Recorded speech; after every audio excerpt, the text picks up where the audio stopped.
Well, again, good morning. My name is Tony Edwards. Hopefully most of you know me. I know there's a lot of, we sent this invite out to all of our West Virginia, Ohio, Kentucky, Virginia county schools, media, DOH. So hopefully there's a lot of folks on here. If I've never met you before, I'm the warning coordination meteorologist here with the National Weather Service in Charleston, West Virginia. Now, this is our winter 2021 Outlook and Services webinar. Now, none of the information that I'm presenting here is just pertains to our office. The products and services that I'm going to show pertain to all the offices in our region. So if you're not one of our counties, that's perfectly fine. The information that you'll get should still be applicable to you. All right. So we'll go ahead and get started with the presentation here. And by the way, this will be recorded. So if something happens, you have to drop off. That's fine. I'll have this uploaded either to YouTube or through this platform. I'll figure that out once we're done, how I want to get this uploaded, and I'll have the timestamp so you can go to the different segments that you need to go to. So here is what we're going to be talking about this morning. This is mainly a products and services updates. We're going to start out with a refresher on the winter headline criteria, and then some useful winter forecast products that aren't new, but I just want to make sure that you're aware of them. And then we'll talk about some updates and new products, one being the weather story. A big one that I really want to spend some time on is snow squall warnings and how those will start to alert cell phones this year. So that has big implications, which we'll get into. The Winter Storm Severity Index, which has it's a new product. It's operational this year, and we've been looking at it for a couple of seasons, and it's got some good potential to really help you all, I think, quite a bit. There's going to be some website radar changes coming here pretty soon. It's going to be a big deal for us, and hopefully be a good product upgrade for you. And then I do want to mention here, I'm not going to spend a lot of time on it because I'm not sure when it's going to actually take place, but our phone numbers are going to be changing. So we've had the same phone numbers for many, many years here at the Weather Service in Charleston, but we're going to a voice over IP system. So our numbers are going to change here probably in the next week. And then once we get in our new building, which right now is planned for January 2021, the numbers will change again, unfortunately. So that's going to be a challenge, making sure everybody's aware of that. But I do want to raise your awareness on that, and I'll be sending out some more information on when those numbers do actually change. And then I want to get into ice accumulation forecast and make sure everyone's aware of what exactly we are forecasting when it comes to ice accumulations. More on that in a minute. We'll talk a little bit about CoCoRaHS, rainfall and snowfall reporting, and then we'll get into the winter outlook and what it means for our region.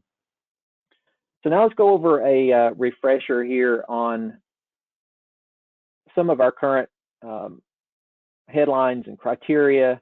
Nothing's changed here. I just want to make sure everybody's aware of the products that we issue to keep you all alert for winter weather, hazardous winter weather.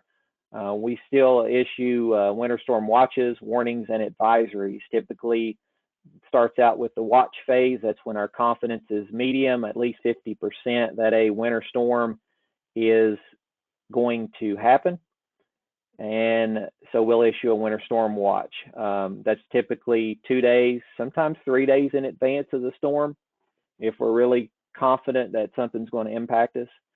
Once we get closer to the event, that watch will be upgraded to either a warning or a winter weather advisory. So a winter weather advisory is light amounts of wintry precipitation, but even light amounts can cause big issues, especially when it comes to travel.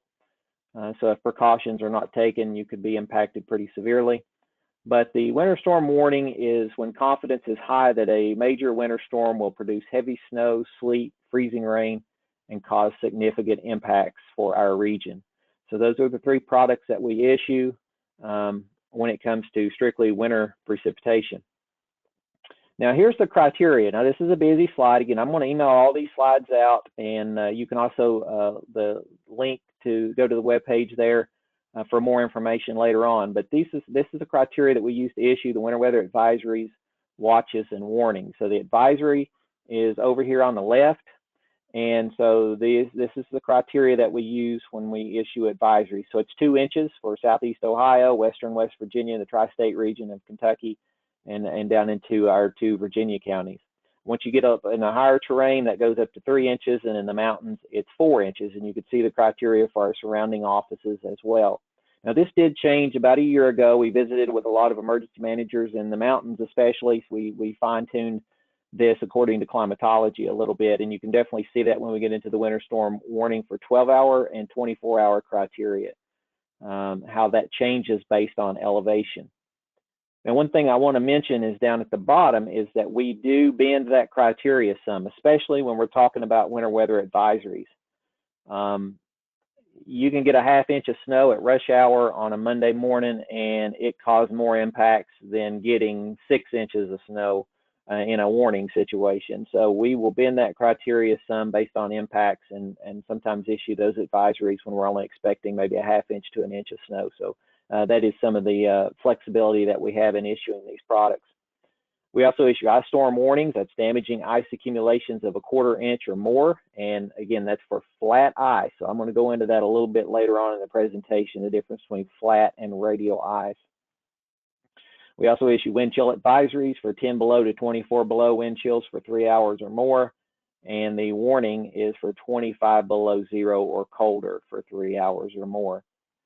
And this past Sunday, we had a pretty strong wind event across our region, and the entire region was under a wind advisory, and that was for winds sustained 30 to 39 miles per hour, or gusts, which is more of what we get typically here in the 46 to 57 mile per hour range. And the winds that strong will down a few trees and cause some power outages. And once you get up above 58 miles per hour, then a high wind warning is issued. So that's a little bit about our criteria, just a refresher on that. We have a web page that you can go to get an update on this, or if you have questions about all of our criteria, even in the summertime weather pattern, some of the products we issue like severe thunderstorm warnings, flash flood warnings, you can get more information there. So this has been with us for a while, the winter weather probabilistic snow page. You can get to it from our website. Again, none of this I'm showing our web page, but if you happen to be covered by the Wilmington, Ohio office, or Sterling, Virginia, or Pittsburgh, any weather service office, especially in the eastern region, the eastern half of the country, they all look the same, and you can get to the information in the same place. So to access our winter weather probabilistic snow page, go to our website, weather.gov/CharlestonWV, or Wilmington or Pittsburgh, whatever your local office is, and look for the blue snowflake down in the bottom.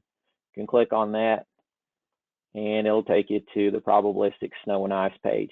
So we've talked about this a lot in the past, but this is a way to get our expected snowfall, and then for planning purposes, preparation purposes, we show a high-end amount and a low-end amount, and this is based on all the computer model information that we have.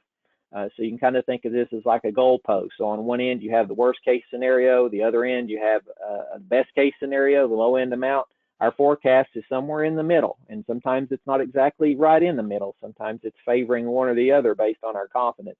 But so you can get our forecast, and then you can get potential worst case scenario and best case scenario based in the models. And this is a very good web page. There's a whole lot of snow information here. I'm going to actually click on it. And let me pull this over here. Okay, so this is what our web page looks like now. No snow in the forecast for the next several days. The tab at the top, you can actually get a look for the entire state of West Virginia and our other counties in Ohio, Kentucky, and Virginia. You all in Ohio, if you go to Wilmington's page, they'll have an Ohio probabilistic snow forecast. You can get a look for the whole state of Ohio. And so that's how that works. We also have on ours hourly snowfall breakdown. If we get in a situation where there's a winter storm, you can see how much snow we're forecasting each hour. Ice accumulations on there. And then this other snow and ice information tab has a lot of helpful information on the onset of when we expect wintry precipitation, when we expect it to end. You can get snowfall, ice, and totals down here, and then the winter storm severity index is easily accessed here. and that's something I'm going to talk about a little bit later on. And finally, the long-range forecast. So the winter weather outlook for the next 7 days you can get, and then a longer range outlook for 6 to 10 and 8 to 14 days and weeks 3 through 4, all on this page. So this is a pretty handy page for you, and it's been around for a while, but check it out this winter. And we link to this as a top news headline oftentimes when we do have winter weather coming up or in the forecast. Another product that was released a year or so ago that's also, it was one of my favorite, and I've gotten a lot of good feedback on this, is our Enhanced Hazardous Weather Outlook. So you all that are covered by our office, you get an email 6:30 every morning when there's hazardous weather. It's a text version of our Hazardous Weather Outlook. And there's also this enhanced graphical version. So again, here's our website, same as on any of the other Eastern Region websites. You can access this product by going down at the bottom, clicking on this tab that says Graphical Hazards. And this is what it looks like. So there's not a whole lot of weather going on. I'll click on it, and we'll move it over here. We'll look at what ours looks like right now. We do have the neat thing about this is you can look at it really quickly and get an idea over the next 7 days of hazardous weather as these little we call them chiclets, they light up. So they'll change colors if there's weather hazards expected in this time range. So you see the 7 days of the week. And so today we have a fire weather risk today across our service area. And when you click on the tab, click on the chiclet, the map will change to that threat. So you can see the yellow areas, and down at the bottom is your legend. They have a little bit higher, a limited risk for fire weather today, and you can see what that means. Open burning is usually safe with proper precautions. However, it should be done in the early morning and late evening to avoid windier and drier conditions. So this is broken out to all your weather hazards. We got severe thunderstorms in the wintertime, especially snow and sleet. So you can click on that and get an idea based on the legend below the expected impacts that we can expect for your area. So that's the Enhanced Hazardous Weather Outlook that complements our winter weather and probabilistic snow pages. All righty. Also available is a location-specific hourly weather graph.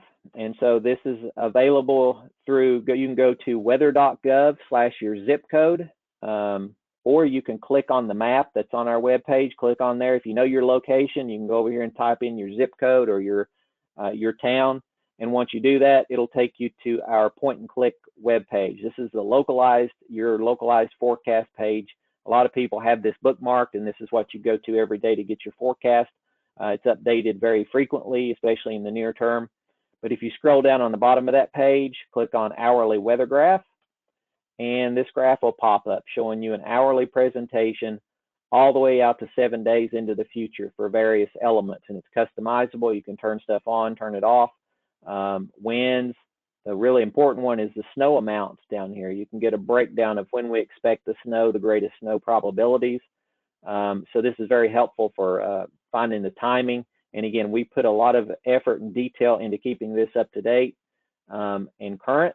As we have systems moving in, we'll update this frequently based on how the weather pattern is evolving. Now some new products. This is our weather story. Now, we've kind of been doing this for a long time. We've just been posting them to Facebook and Twitter, these graphics that you all can share. Now that's going to be located on our website, and we're calling it the Weather Story of the Day. All of Eastern Regions doing this and joining the rest of the Weather Service, so you can access it by the thumbnail will always be underneath our main map on our webpage.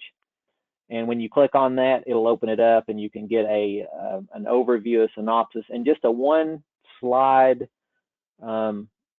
graphical depiction of what is that quote-unquote weather story of the day. What's going to impact everybody for today, or the bigger impactful event in the future that's coming up. So we'll post this to our website, Facebook, and Twitter. It's going to be updated as needed, usually in the morning and again in the evening. And feel free to link, share, retweet these graphics to help amplify the message, especially during hazardous weather events.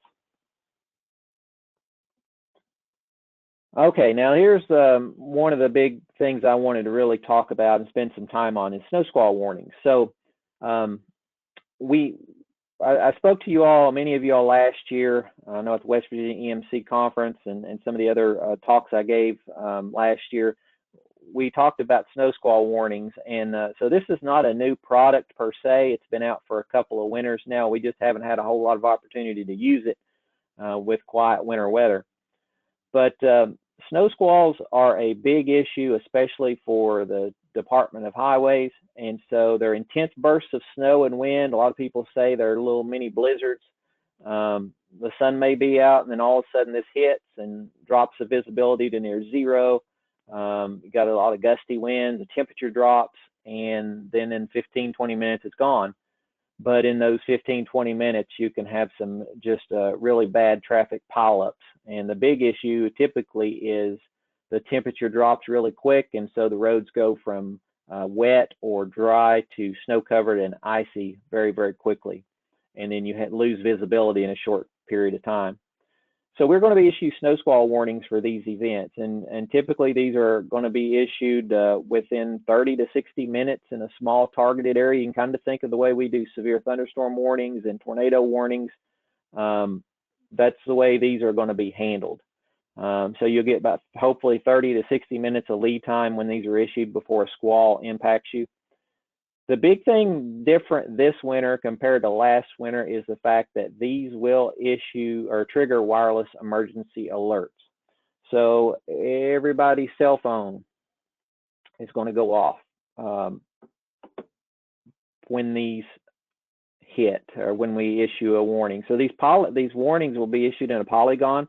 So they're not going to be large. They're going to be focused on the area that's going to be impacted. But the way wireless emergency alerts works is everybody in that polygon, in that warning area, their cell phone will alert them to the fact that snow squalls are going to be happening. So you can see the criteria down there. And I can add one criteria to that is we will probably be targeting these to interstates and major highways because that's when that's the main impact is to highways and to travel. So we may not issue these in the middle of a rural area, but then when that squall maybe moves closer to an interstate, we'll try to target that interstate.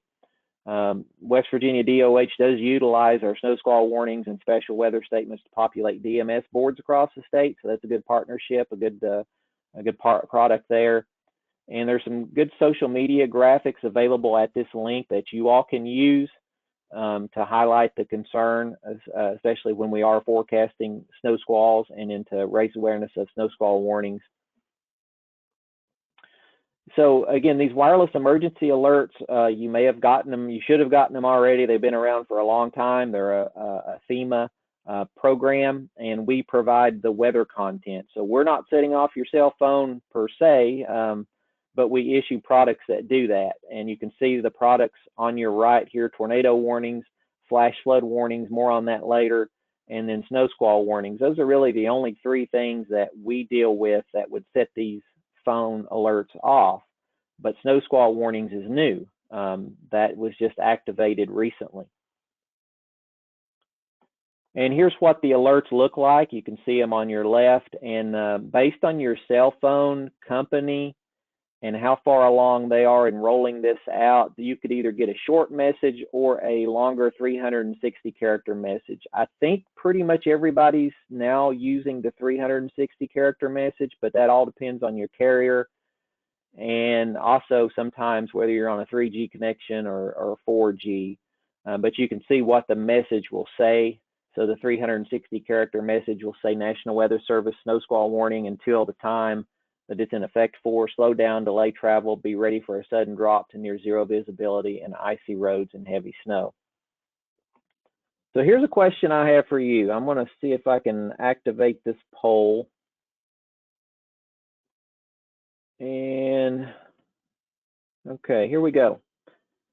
So answer this question: considering snow squall alerts will set off wireless emergency alerts on cell phones, should they be issued late at night? What's your opinion on that question?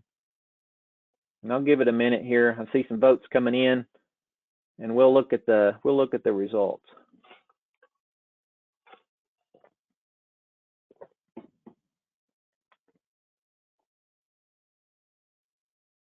Okay, well, I'm seeing the results come in. We've got 73% have voted.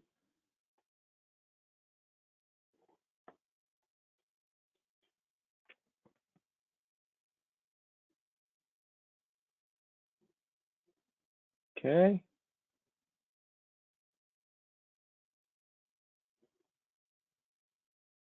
All right, I'm going to vote here too.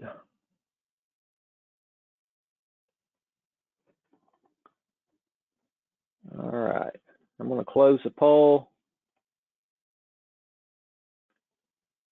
And all right, so the results were pretty interesting. So 38% of people voted yes, it's okay if they wake people up. 14% said no, they should not be issued. And 48% of folks, so it's not a, if we were in Georgia, we'd have to have a recount here or vote again, because only 48%, that's the winning tally, said yes, but only if affecting major highways and interstates. So pretty split. That's pretty interesting. I kind of figured more people would say no, they should not be issued. So the way most offices are handling this is they're not going to be issuing them between, say, 9 or 10 p.m. and 5 a.m. I'm still not sure. I want to do some more polling of our partners to see exactly what we should be doing. Because my big fear is we issue a snow squall warning and it wakes people up. And so we're waking people up to tell them it's going to snow for 15, 20 minutes.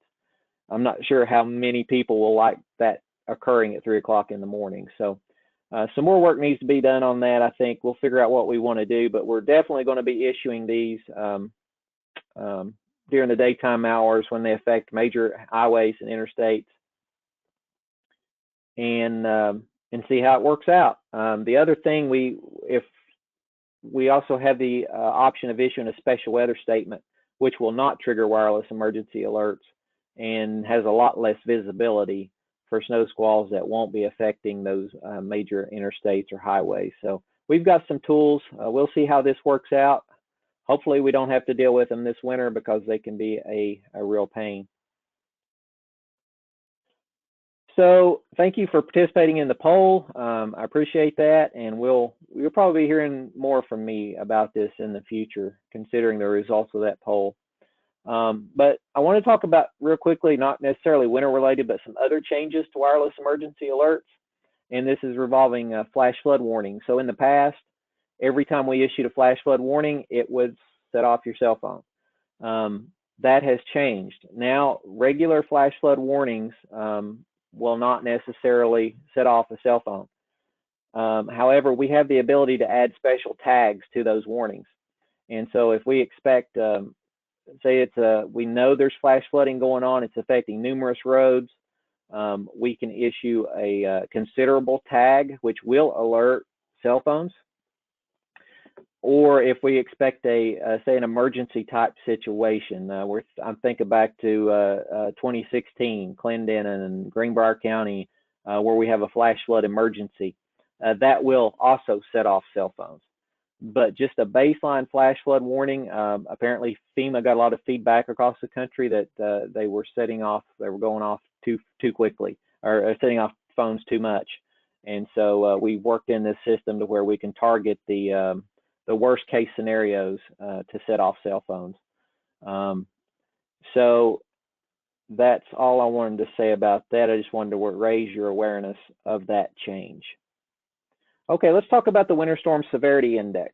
So this is another product that I think has some good potential. We haven't had a lot of winter weather the past couple of winters, but we have been looking at this on an experimental basis. And so this product was created to provide the public with a tool that attempts to convey the complexities and hazards associated with winter storms as they relate to potential societal impacts based on 6 components. And those are snow amount index, and it's not just the forecast snow, but also the intensity of the snow. Then we have a snow load index, so the weight of the snow. If it's dry, fluffy snow, you know, it weighs a lot less than a heavy, wet snow, so that's factored in. Blowing snow index, ground blizzard index, which won't affect us too much, but certainly up in the upper Midwest and other parts of the country, they can certainly see that. The flash freeze is the big one that I've seen some good potential to raise awareness of a situation where you have either rain has fallen and then the temperature drops really quickly. That works out really well, and then ice accumulation index. So it's a color-coded system, kind of like the enhanced hazardous weather outlook I showed you earlier, but just for these potential winter storm impacts. And so as you go up the chart, you go from no impacts to limited impacts all the way up to extreme impacts. You can see what that means. And here's a sample of the way it looks across the country. I'm actually going to go to it here and pull it up on the screen. And I know some of you, if you don't have the best bandwidth, it may lag a little bit. But I wanted to show how this looks for our area. And so what you'll notice, there's no winter weather going on the next 3 days. So the map is clean. No impactful weather. However, up the top, I wanted to show that if there was hazardous winter weather in the forecast, you could click on the there's overall impact, which will sum all these up and show you all of them together, or you can break them apart into snow load, snow amount, ice accumulation, flash freeze. And so let's zoom out a little bit. There's a little bit of snow up in the go up to Montana, Glacier National Park, beautiful area. So this is the way it'll look. The overall impact, you can see up some moderate impacts there, often threatening to life and property, some damage unavoidable, typically results in disruptions to daily life. And we can break it apart and see what's causing that. It's mostly snow amount. There's also a little bit of snow load up in the highest mountains. And then I noticed some blowing snow impacts. So this is a pretty good tool. Again, this is something that you can use, and we'll be using in our briefings to kind of break apart the pieces of the winter storm that's going to have the greatest impact. And the flash freeze is one that I noticed last winter really keyed in on some situations where we had some black ice forming overnight after a rain or maybe after a snow had melted. So pretty good tool. Check it out. Let us know what you think of it this winter. You can send me an email if you use it and find some good usefulness for it. But again, we'll be showing this in some of our briefings for sure this winter, if and when we get winter weather. And I want to talk about some radar changes. So we have been using, if you look on our webpage, that thumbnail down in the bottom, it opens up to this view. And this has been around since the early 2000s. And so it's also dependent, if you do a loop, it's dependent on flash, which is going away. And so they've had to redesign this, and it's been needed for a long time. This has finally actually got the headquarters to actually do something with it. They've redesigned this to be a more flexible GIS format. This is what it looks like now. And I'll show you an example here live here in just a second. But this new version is GIS compatible. It'll provide radar images more frequently at 4 times higher resolution than the older version, and it's also much more mobile friendly. The current implementation date is December the 16th on this. So before I go any further on that slide, I'm going to pull it up. And again, you folks with slower internet, it may take a second to pop up there.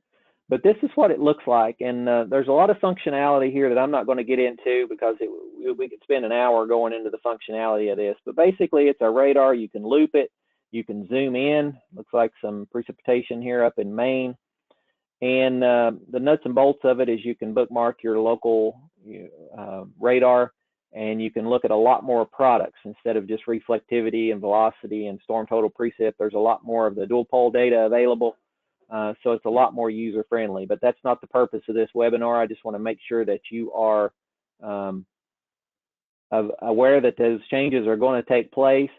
If you want more information, in the blue box here on the screen, there will be an informational webinar aimed at National Weather Service partners who would like to learn more about the new web page. And this is run by National Weather Service headquarters.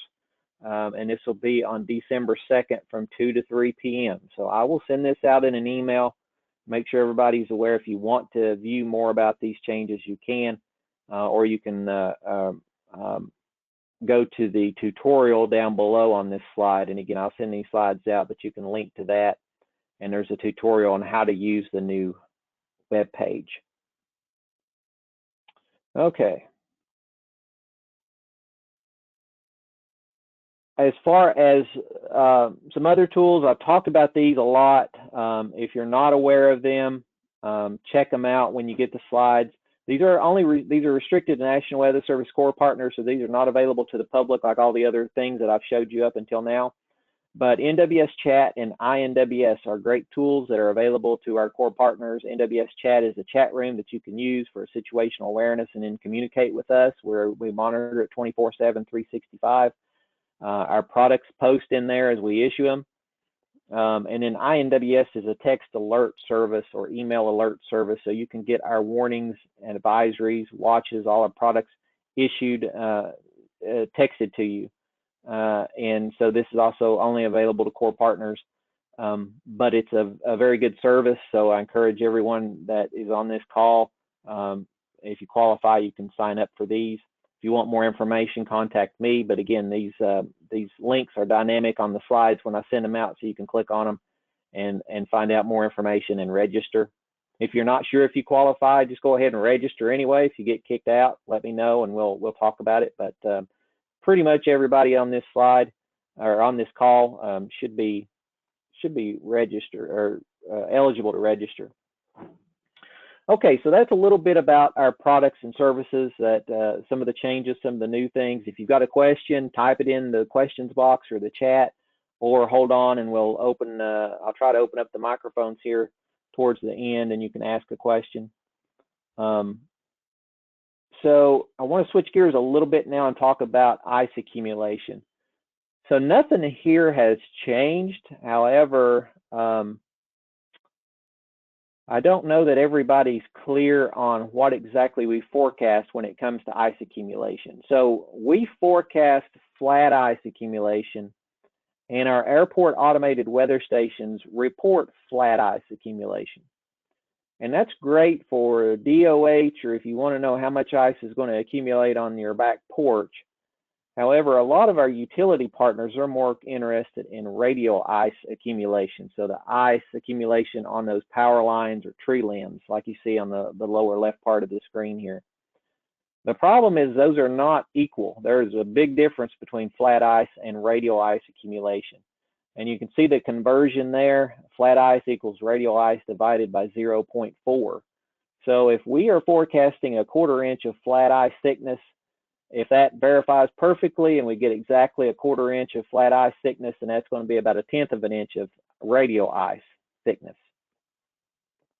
Vice versa, if we're forecasting or we get a 1/4 inch of radial ice thickness, then that equates to 0.625 inches of flat ice thickness. So you can see there's a big difference there. So I want to make sure everybody's aware, especially if we have any utility partners on this call, that what we are forecasting. For storm reports, we'll take either. You can see some pictures here taken. These are great. If you get an ice storm and you take measurements, we ask you for measurements, or you send us measurements, we'll take either one, but just make clear whether you've measured it on a tree branch or whether you've measured it on your porch or on a flat surface. And there's some training here available through CoCoRaHS, which I'll talk about in just a minute, that goes through this process pretty well. So I just wanted to touch on that, and we can move on. CoCoRaHS it stands for Community Collaborative Rain, Hail, and Snow Network. And so this is a volunteer network of backyard weather observers, basically. And they augment our storm spotter and cooperative weather observer networks.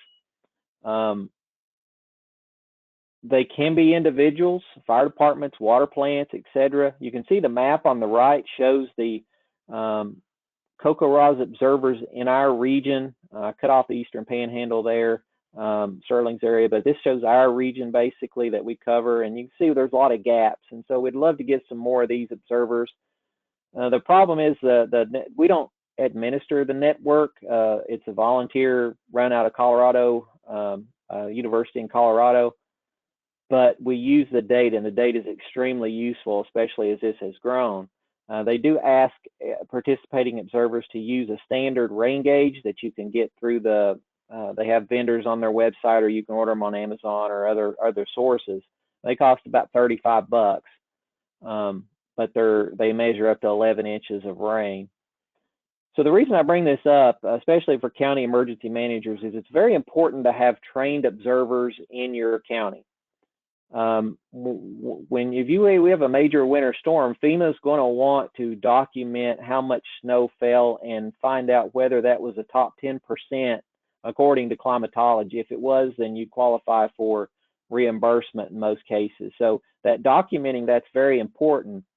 And they only use trained observers, and that can be storm spotters, that can be cooperative weather observers, or CoCoRaHS observers.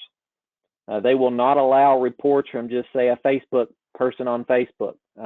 And so they have to be trained observers. So this is one easy way of getting more trained observers in your county to ensure that you do have those reports when a big system happens. I remember several years ago, a winter storm when I was in Kentucky, and there was a county that got really, it was a widespread winter storm, we'll put it that way. But the county had no observers, no trained observers, and so they did not qualify for reimbursement of those funds. They lost out on about $30,000 in reimbursable funds, which was that was a big chunk of money for that rural county. So I did want to bring this up and solicit folks getting more observers trained in your county. If you want more information, contact me or your local National Weather Service office, and they'll be happy to give you some more information on this or how to get more observers in your county. Okay, so now let's get to the winter outlook. I always do a woolly worm canvas around their office, and here I've been teleworking a lot lately, so I went outside and checked the woolly worm science. So everybody has a folklore of how to look at the winter outlook ahead, and woolly worms were very popular where I grew up in Tennessee, and in Kentucky where I live, they had a festival, woolly worm festival. So a lot of people look at the woolly worms, and these are some woolly worms I've found around my area. And according to the folklore, the black head and the black tail and the brown in the middle means it's going to be a rough winter to start and end, but kind of mild in the middle. Here's another woolly worm, believe it or not. This one I do not like seeing. It looks pretty scary. And then we have the persimmon seed forecast for the winter ahead. So all these are folklores. Basically, if you cut a persimmon seed in half and you see a lot of spoons, you're going to be digging a lot of snow out that winter. And here's a look at some persimmon seeds that we found. So no science involved here, just folklore. The thing about the woolly worms is 99% of woolly worms I see look like this every year. I've never seen one like this. I actually grabbed this off the internet, but it does exist. And persimmon seeds, I think about 75% of all persimmon seeds have a spoon in the middle. So there's not a lot of science here. So let's look at some questionable science when we talk about the winter outlook. We talk about the Farmer's Almanac and the Old Farmer's Almanac. So these are their forecasts this winter. A lot of people swear by them. They come out in August, and that's when people usually start asking us, what's the winter going to look like ahead? And the questionable science here is they do use some science. There is an equation that they use. It involves the sun, but I don't know the ingredients to their sauce. I don't know how they come up with these forecasts. And you can see they're very different this year for our region. The Old Farmer's Almanac, not so cold, not too wet. However, the Farmer's Almanac is cold, wet, and white. And in the Ohio River into Ohio, it's cold and very flaky. So two vastly different opinions there. So let's look at some science. Let's actually use some science for our winter outlook. This chart is the sea surface temperature anomalies across the globe. So you can see North America here, South America, Asia, a lot of pretty colors in between. So this is telling us how cold or hot compared to normal the sea surface temperatures are across the globe. And this was taken yesterday or 2 days ago. You'll notice lots of reds off the east coast of the United States, and then you'll notice a lot of blues out in the central Pacific. Believe it or not, this all drives the weather across the globe, especially this blue in the Pacific. This is the La Nina weather pattern, that's sea surface temperature pattern that's developed out in the Pacific Ocean. And that's going to be a big driver of our weather this year across North America and across the globe, particularly. This warm weather, warm sea surface temperatures off the East Coast provides a lot of fuel for East Coast storms, potentially. So we need to look at these two areas and concern ourselves with those for coming up with our winter outlook. Now, as far as La Nina goes, this is a typical way La Nina impacts the weather across North America. It's typically very cold up in Western Canada, down into the upper Midwest. It's wet across the Ohio Valley, dry across the south. And as that jet stream buckles across the Ohio Valley, so our storm track is up across us. It's typically an active winter, but wet and pretty mild. So here's the official winter outlook. This was updated today, actually, this morning at about 8:30. For those of you that I've already briefed on this from the October update, not much has changed. Our temperature outlook is for above normal temperatures across most of our region, including southeast Ohio. And the the precipitation outlook is for above normal precipitation, especially from the Ohio River to the west, Ohio River to the east, equal chances. So that basically means you can flip a coin, equal chances of above normal, normal, or below normal precipitation. Now you'll notice above normal temperatures for our region. I want to put that in perspective. We deal in probabilities in these outlooks, and so the actual probability is only slightly more that temperatures will end up above normal than they are below or normal. You can see the way the graph's broken out, 37% chance of an above normal temperature winter, 30% chance of below normal. So the odds are a little higher than below normal, but not great. So the uncertainty is still there. So that's something to keep in mind. However, it does look like we are set up for another wet winter, especially up in Ohio, along the Ohio River. So we'll have to watch for the river flood potential if this does set up and cause a lot of rain in those areas. So that's one concern as we move into the winter. Now, I did want to look back at past La Ninas and moderate La Ninas to see how the weather behaved across our region during those. There's been 4 moderate La Ninas since the 1950s. Temperature outlook is on the top and precipitation on the bottom. And you can see temperature departures were below normal pretty much across the board for these 4 moderate La Nina winters. So that's kind of interesting. And precipitation was back and forth. Some winters were above, some were below. I did put the snow totals across several of our sites on here, and you can see there was some above normal snow totals in some of these winters. So interesting to look at past examples. And I want to highlight 1984 and 85 here. This is one of my first memories. I was about 6 years old, I guess, in 1985. And we had a major Arctic outbreak across our region. Where I was at in East Tennessee, our door actually shrunk. We had to stick towels around it because it got so cold. And here's some of the temperatures that were observed in January 1985. So this was a La Nina winter like we're going into, and we had a very extreme weather event. So keep in mind that just because that forecast is for above normal temperatures, we can still have some extreme weather in there. And another example is 1970-71, that La Nina winter. We had a New Year's storm that blanketed the area and a lot of snow. So even though the official outlook is for warmer than normal winter overall, you can still have these big events and extreme weather events happen in that overall above normal winter. There's no clear signal with equal chances for above normal, normal, and below normal precipitation for the bulk of our region. However, above normal precipitation is favored along and west of the Ohio River, and that could raise concerns for some more flooding this winter along the Ohio River and in southeast Ohio.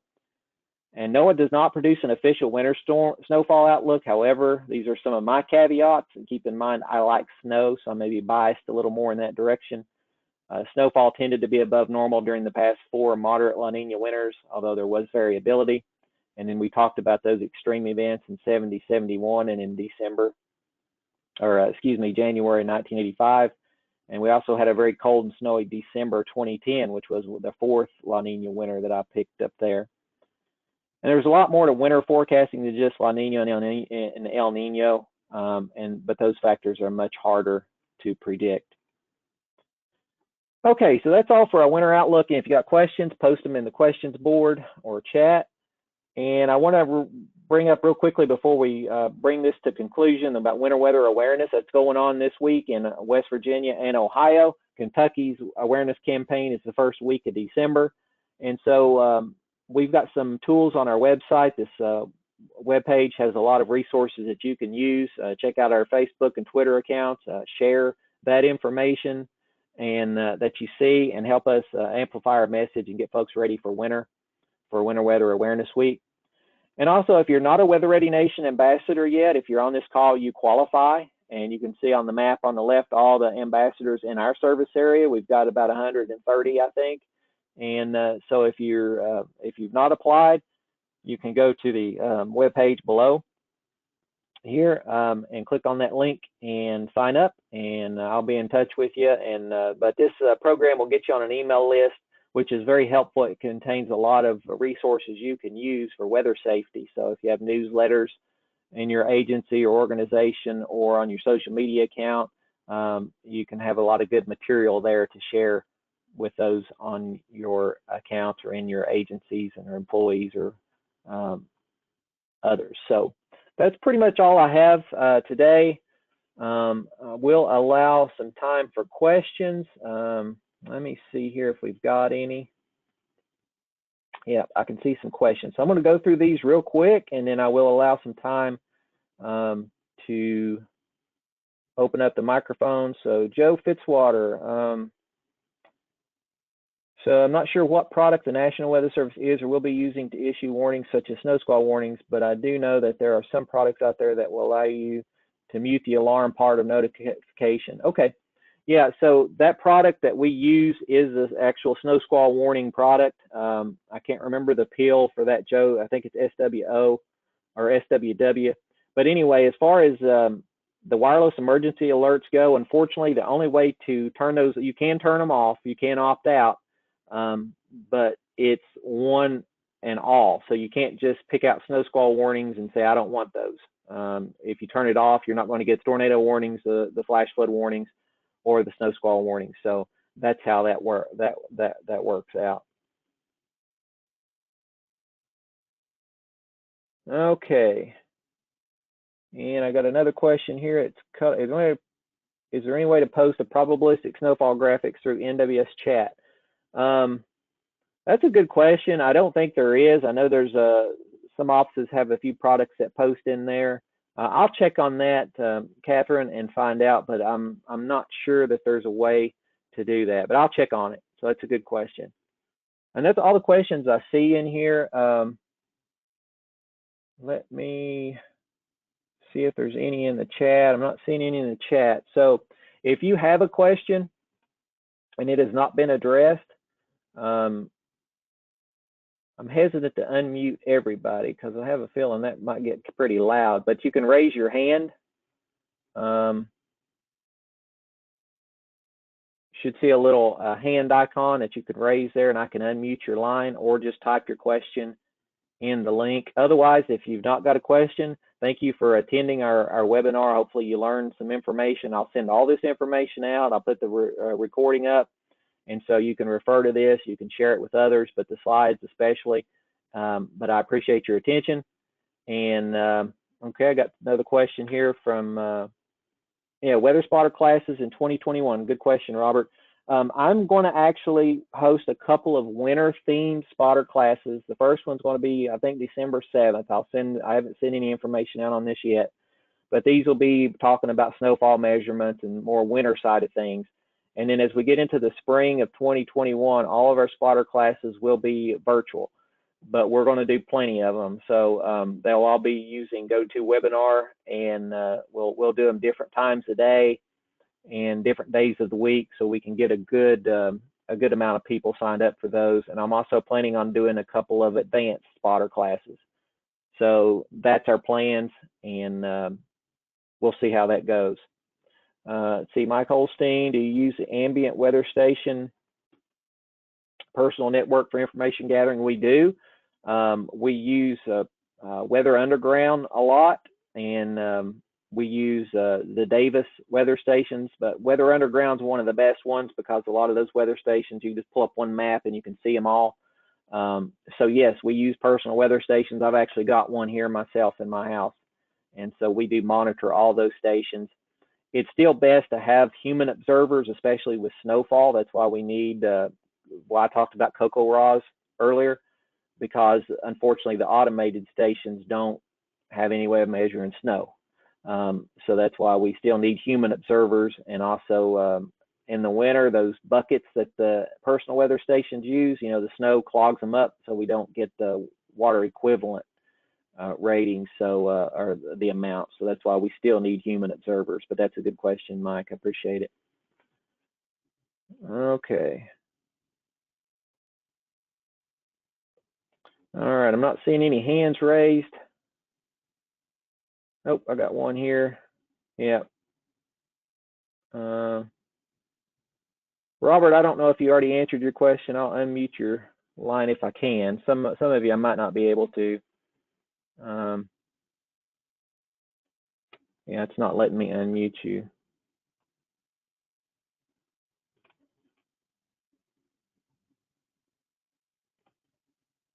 Okay, but hopefully you asked your question.